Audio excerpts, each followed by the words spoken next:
Hi hello friends, ಎಲ್ಲರಿಗೂ ನಮಸ್ಕಾರ. ರೇಖಾ ಅಡುಗೆ ಚಾನಲ್ಗೆ ಸ್ವಾಗತ. ಬನ್ನಿ, ಇವತ್ತೊಂದು ಡಿಫ್ರೆಂಟಾಗಿ ಎಗ್ ಮಸಾಲ ಗ್ರೇವಿ ಮಾಡೋದು ತೋರಿಸ್ಕೊಡ್ತೀನಿ. ತುಂಬಾ ರುಚಿಯಾಗಿ ಸುಲಭವಾಗಿ ಯಾರು ಬೇಕಾದ್ರೂ ಟ್ರೈ ಮಾಡ್ಬೋದು.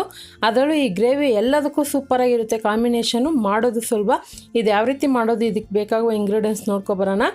ಇಲ್ಲಿ 4 ಮೊಟ್ಟೆ ತೆಗೆದಿಟ್ಕೊಂಡಿದ್ದೀನಿ. ನಿಮ್ಗೆ ಎಷ್ಟು ಬೇಕೋ ಮೊಟ್ಟೆ ಯೂಸ್ ಮಾಡ್ಕೊಬೋದು. ಇಲ್ಲಿ ಮೀಡಿಯಮ್ ಸೈಜ್ ಒಂದು ಈರುಳ್ಳಿ, ಒಂದು ಟೊಮೊಟೊ, ಸ್ವಲ್ಪ ಕೊತ್ತಂಬರಿ ಸೊಪ್ಪು, 1 ಇಂಚು ಶುಂಠಿನೂ, ಒಂದು ಚಿಕ್ಕ ಗೆಡ್ಡೆ ಬೆಳ್ಳುಳ್ಳಿ ತೆಗೆದಿಟ್ಕೊಂಡಿದ್ದೀನಿ ಸಿಪ್ಪೆ ಬಿಡಿಸಿ, 2 ಹಸಿರು ಮೆಣಸಿನ್ಕಾಯಿ ಬೇಕಾಗುತ್ತೆ.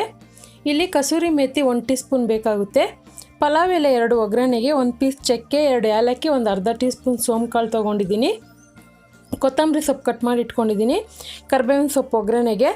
ಹಾಗೆ ಖಾರದ ಪುಡಿ ಇಲ್ಲಿ ಒಂದು 2 tea spoon, garam masala 1 tea spoon, ಅರಿಶಿನ ಪುಡಿ ಅರ್ಧ ಟೀ ಸ್ಪೂನು, ಮಾಡೋದಕ್ಕೆ ಎಣ್ಣೆ, ರುಚಿಗೆ ತಕ್ಕಷ್ಟು ಉಪ್ಪು. ಈಗ ಯಾವ ರೀತಿ ಮಾಡೋದಂತ ನೋಡೋಣ. ಮೊದಲಿಗೆ ಈ ಥರ ನಾನು ಸ್ಟೀಲ್ ಬೌಲ್ ತೊಗೊಂಡಿದ್ದೀನಿ, ಚಿಕ್ಕ ಸೈಜ್ದು. ಅದಕ್ಕೆ ಒಂದು ಸ್ವಲ್ಪ ಎಣ್ಣೆ ಹಚ್ಚಿಟ್ಕೊಂಡಿದ್ದೀನಿ. ನಿಮ್ಮ ಹತ್ರ ಈ ಥರ ಸ್ಟೀಲ್ ಬೌಲ್ ಇಲ್ಲಾಂದರೆ ನಾರ್ಮಲ್ ಯಾವ ಥರ ಆದರೂ ಸೈಜ್ ಇರುತ್ತಲ್ವ, ಸೊ ಆ ಥರ ಬೌಲ್ ಕೂಡ ತೊಗೊಬೋದು. ಅಥವಾ ಟಿಫನ್ ಬಾಕ್ಸಲ್ಲಿ ಕೂಡ ಮಾಡ್ಕೊಬೋದು, ಅಥವಾ ಇಡ್ಲಿ ಪ್ಲೇಟ್ ಬರುತ್ತಲ್ಲ ಅದರಲ್ಲೂ ಮಾಡ್ಕೊಬೋದು. ಈಗ ಇದಕ್ಕೆ ಒಂದು ಸ್ವಲ್ಪ ಎಣ್ಣೆ ಹಚ್ಚಿದ ಮೇಲೆ ಬೌಲ್ಗೆ ಮೊಟ್ಟೆ ಹಾಕಿ, ಒಂದು ಸ್ವಲ್ಪ ಉಪ್ಪು, ಖಾರದ ಪುಡಿ ಮತ್ತು ಸ್ವಲ್ಪ ಕೊತ್ತಂಬರಿ ಉದುರಿಸ್ಕೊತಾ ಇದ್ದೀನಿ. ಇದೆಲ್ಲ ಆಪ್ಷನಲ್ಲು, ನಿಮಗೆ ಬೇಡ ಅಂದರೆ ಬೇರೆ ಮೊಟ್ಟೆನೇ ಬೇಯಿಸ್ಕೊಬೋದು. ಅದೇ ಇದನ್ನು ಹಾಗೆ ಮಕ್ಕಳಿಗೆ ಕೂಡ ಸ್ನ್ಯಾಕ್ಸಾಗಿ ಬೇಯಿಸಿ ಕೊಡ್ಬೋದು, ತಿನ್ನೋದಕ್ಕೆ ಚೆನ್ನಾಗಿರುತ್ತೆ. ಈಗ ನಾನು 4 ಬೌಲ್ ಮಾಡಿ ಇಟ್ಕೊಂಡಿದ್ದೀನಲ್ವ. ಈಗ ಒಂದು ಕಡಾಯಿಗೆ ನಾನು ನೀರು ಹಾಕಿ ಈ ಥರ ಸ್ಟ್ಯಾಂಡ್ ಇಟ್ಟಿದ್ದೀನಿ. ನಿಮ್ಮ ಹತ್ರ ಈ ಥರ ಸ್ಟ್ಯಾಂಡ್ ಇಲ್ಲ ಅಂದರೆ ಯಾವುದಾದ್ರೂ ಒಂದು ಪ್ಲೇಟು ಅಥವಾ ಬೌಲ್ನ ಉಲ್ಟದಲ್ಲಿ ಹಾಕಿ ಕೂಡ ಇಟ್ಕೊಬೋದು. ಪ್ಲೇಟ್ ಇಟ್ಟರೂ ನಡೆಯುತ್ತೆ. ಈಗ ನಾನು ಈ 4 ಬೌಲ್ನ ಇಟ್ಕೊಂಡು ಮೀಡಿಯಮ್ ಫ್ಲೇಮಲ್ಲಿ ಇದನ್ನು 10 ನಿಮಿಷವರೆಗೂ ಮುಚ್ಚಳ ಮುಚ್ಚಿ ಬೇಯಿಸ್ಕೊತೀನಿ. ನೀವು ಬೇಕಂದರೆ ಇಡ್ಲಿ ಪ್ಲೇಟ್ ಮಾಡೋದಾದರೆ ಇಡ್ಲಿ ಪಾತ್ರೆಯಲ್ಲಿ ಕೂಡ ಬೇಯಿಸ್ಕೊಬೋದು. ನಾನು ಈ ಥರ ಕಡಾಯಲ್ಲಿ ಬೇಯಿಸ್ಕೊಂಡಿದ್ದೀನಿ. 10 ನಿಮಿಷ ಆದಮೇಲೆ ಓಪನ್ ಮಾಡಿ ನೋಡೋಣ. ಸೊ ನೋಡ್ತಾ ಇರ್ಬೋದು, 10 ನಿಮಿಷ ಆದಮೇಲೆ ಚೆನ್ನಾಗಿದೆ, ಬೆಂದಿದೆ. ಸೊ ನಿಮ್ಮ ಮನೇಲಿ ಯಾರಾದರೂ ಹಾಫ್ ಬಾಯ್ಲು ಎಗ್ ತಿನ್ನೋರಾದರೆ ಈ ಥರ ನೀವು ವಿತೌಟ್ ಆಯಿಲಿಂದನೂ ಕೂಡ ಮಾಡಿಕೊಡ್ಬೋದು. ತುಂಬಾ ಇಷ್ಟಪಟ್ಟು ತಿಂತಾರೆ. ಸೊ ಈ ಥರ ಮಾಡಿ ನಿಮಗೆ ಬೇರೆ ಬೇರೆ ಥರ ಡಿಫ್ರೆಂಟ್ ರೆಸಿಪಿಗಳನ್ನೂ ಟ್ರೈ ಮಾಡ್ಕೋಬೋದು. ಸೊ ಏನಾದರೂ ಬಿರಿಯಾನಿ ಮಾಡೋದಾದರೆ ಅಥವಾ ಮೊಟ್ಟೆ ಸಾರು ಮಾಡೋದಾದರೆ ಎಲ್ಲ ಈ ಥರನೂ ಮಾಡ್ಕೊಬೋದು, ಚೆನ್ನಾಗಿರುತ್ತೆ. ಗ್ರೇವಿ ಅಂತಲೇ ಅಲ್ಲ. ಈಗ ಇದನ್ನು ಎತ್ತಿ ಸೈಡ್ಗೆ ಇಟ್ಕೊಂಡು ಮಸಾಲೆ ರುಬ್ಕೊಳ್ಳೋಣ. ಮಸಾಲೆ ರುಬ್ಬೋದಕ್ಕೆ ಒಂದು ಮಿಕ್ಸಿ ಜಾರ್ಗೆ ಕೊತ್ತಂಬರಿ, ಟೊಮೊಟೊ, ಈರುಳ್ಳಿ, ಬೆಳ್ಳುಳ್ಳಿ, ಶುಂಠಿ ಇದೆಲ್ಲ ಹಾಕ್ಕೊತಾ ಇದ್ದೀನಿ. ಹಾಗೆ 2 ಹಸಿರು ಮೆಣಸಿನ್ಕಾಯಿ ಹಾಕ್ಕೊತಾ ಇದ್ದೀನಿ.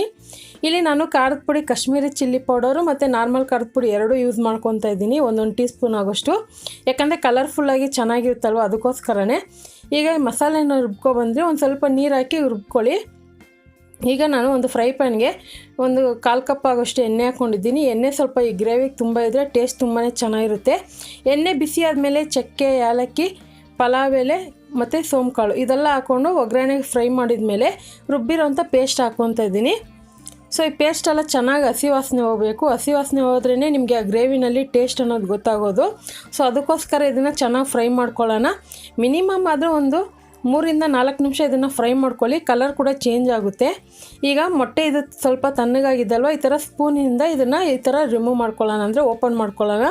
ಎಷ್ಟು ಈಸಿಯಾಗಿ ಬರ್ತಾಯಿದೆ ಅಂತ ನೀವೇ ನೋಡ್ಬೋದು. ಈಗ ನೋಡಿ, ಗ್ರೇವಿ ಕೂಡ ಕಲರ್ ಚೇಂಜ್ ಆಗಿ ಮತ್ತು ಹಸಿ ವಾಸನೆನೂ ಹೋಗಿ ಒಳ್ಳೆ ಫ್ಲೇವರ್ ಬಂದಿದೆ, ನೋಡ್ತಾ ಇರ್ಬೋದು. ಈಗ ನಾನು ಖಾರದ ಪುಡಿ ಹಾಕ್ಕೊತಾ ಇದ್ದೀನಿ. ನಾನು ಖಾರದ ಪುಡಿ ಕಾಶ್ಮೀರಿ ಚಿಲ್ಲಿ ಪೌಡರು, ನಾರ್ಮಲ್ ಖಾರದ ಪುಡಿ 2 ಯೂಸ್ ಮಾಡ್ತಾಯಿದ್ದೀನಿ.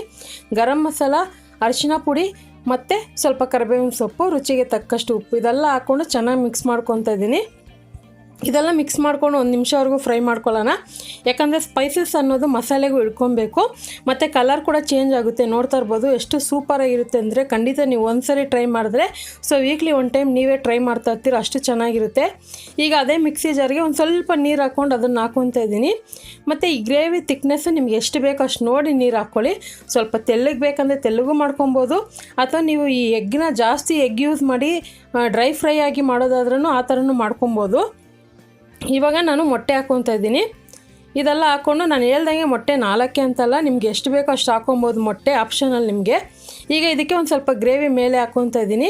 ಇದನ್ನು ಮೊಟ್ಟೆ ಹಾಕಿದ ಮೇಲೆ ತುಂಬ ಹೊತ್ತು ಫ್ರೈ ಮಾಡಬೇಕಂತೇನು ಅವಶ್ಯಕತೆ ಇಲ್ಲ, ಜಸ್ಟ್ ಒಂದು ಸ್ವಲ್ಪ ಫ್ರೈ ಮಾಡಿದ್ರೆ ಸಾಕು. ಈಗ ಇದನ್ನು ಒಂದು 2 ನಿಮಿಷ ಮುಚ್ಚಳ ಹಾಕಿ ಬಿಡ್ತೀನಿ. ಹಾಗೆ ಒಂದು 2 ನಿಮಿಷ ಬಿಟ್ಟರೆ ಲೋ ಫ್ಲೇಮಲ್ಲೇ ಬಿಡಿ, ಯಾವುದೇ ಕಾರಣಕ್ಕೂ ಐ ಫ್ಲೇಮಲ್ಲಿ ಮಾಡೋಕ್ಕೆ ಹೋಗಬೇಡಿ. ಯಾಕಂದರೆ ಐ ಫ್ಲೇಮಲ್ಲಿ ಮಾಡಿದ್ರೆ ಸೀದೋಗೋ ಚಾನ್ಸಸ್ ಇರುತ್ತೆ, ಫ್ಲೇವರು ಚೇಂಜ್ ಆಗಿಬಿಡುತ್ತೆ. ಈಗ 2 ನಿಮಿಷ ಆಗಿದೆ, ನೋಡ್ತಾ ಇರ್ಬೋದು. ಈಗ ಇದನ್ನು ಜಸ್ಟ್ ಒಂದು ಸಾರಿ ಮಿಕ್ಸ್ ಕೊಡ್ತೀನಿ. ಈ ಥರ ಮಿಕ್ಸ್ ಮಾಡಿದ ಮೇಲೆ ನಾನಿಲ್ಲಿ ಕೊತ್ತಂಬರಿನೂ ಕಸೂರಿ ಮೆಥಿ ಇಟ್ಕೊಂಡಿದ್ದೀನಿ. ಕಸೂರಿ ಮೆಥಿ ಇಷ್ಟಪಡಲ್ಲ ಅಂದರೆ ಕೊತ್ತಂಬರಿ ಯೂಸ್ ಮಾಡ್ಕೊಳ್ಳಿ, ಆದರೆ ಕಸೂರಿ ಮೆಥಿ ಹಾಕೋಕ್ಕೆ ಮುಂಚೆ ಸ್ವಲ್ಪ ಫ್ರೈ ಮಾಡಿ ಹಾಕ್ಕೊಳ್ಳಿ, ಆವಾಗ ಇನ್ನೂ ಟೇಸ್ಟ್ ಸೂಪರಾಗಿರುತ್ತೆ. ಈಗ ಇದೆಲ್ಲ ಹಾಕ್ಕೊಂಡು ಚೆನ್ನಾಗಿ ಜಸ್ಟ್ ಒಂದು ಮಿಕ್ಸ್ ಮಾಡ್ಕೊಳ್ಳೋಣ. ಈ ಗ್ರೇವಿನ ನೀವು ಯಾವುದಕ್ಕೆ ಸರ್ವ್ ಮಾಡ್ಕೋಬೋದು ಅಂದರೆ, ಸೊ ಕುಷ್ಕ ಮಾಡಿರ್ತೀರ ಅಂದ್ಕೊಳ್ಳಿ, ಅಥವಾ ಪ್ಲೈನ್ ಗೀ ರೈಸ್ ಮಾಡಿರ್ತೀರ ಅಂದ್ಕೊಳ್ಳಿ, ಪರೋಟಾಗೆ, ಚಪಾತಿಗೆ, ದೋಸೆಗೆ ಎಲ್ಲದಕ್ಕೂ ಸೂಪರಾಗಿರುತ್ತೆ. ಮೊಟ್ಟೆನಲ್ಲಿ ಆಲ್ರೆಡಿ ಬೇರೆ ಥರ ರೆಸಿಪಿಗಳನ್ನು ನಾನು ಟ್ರೈ ಮಾಡಿದ್ದೀನಿ, ನೀವು ನೋಡಿಲ್ಲ ಅಂದರೆ ನೋಡ್ಕೊಬನ್ನಿ. ಈಗ ಇದನ್ನು ಸರ್ವ್ ಮಾಡ್ಕೊತಾ ಇದ್ದೀನಿ. ಸೊ ನೋಡೋದಕ್ಕೆ ಎಷ್ಟು ಕಲರ್ಫುಲ್ ಆಗಿದೆ, ತಿನ್ನೋದಕ್ಕೂ ಅಷ್ಟೇ ರುಚಿಯಾಗಿರುತ್ತೆ. ಖಂಡಿತ ಇವತ್ತು ತೋರಿಸಿರುವಂಥ ಈ ಎಗ್ ಮಸಾಲ ಗ್ರೇವಿ ರೆಸಿಪಿ ನಿಮಗೆಲ್ಲ ಇಷ್ಟ ಆಗಿದೆ ಅಂದ್ಕೊತೀನಿ. ಇಷ್ಟ ಆಗಿದೆ ಟ್ರೈ ಮಾಡಿ, ಯಾವ ರೀತಿ ಬಂತು ಅಂತ ಕಮೆಂಟ್ ಮೂಲಕ ತಿಳಿಸಿ. ಈ ರೆಸಿಪಿ ಇಷ್ಟ ಆದ ಲೈಕ್ ಮಾಡಿ, ಶೇರ್ ಮಾಡಿ. ಮತ್ತಷ್ಟು ಈಸಿ ರೆಸಿಪಿಗೋಸ್ಕರ ರೇಖಾ ಅಡುಗೆ ಚಾನಲ್ನ ಸಬ್ಸ್ಕ್ರೈಬ್ ಮಾಡ್ಕೊಳ್ಳಿ. ಈ ವಿಡಿಯೋ ನೋಡಿದ್ದಕ್ಕಾಗಿ ಎಲ್ಲರಿಗೂ ಧನ್ಯವಾದಗಳು.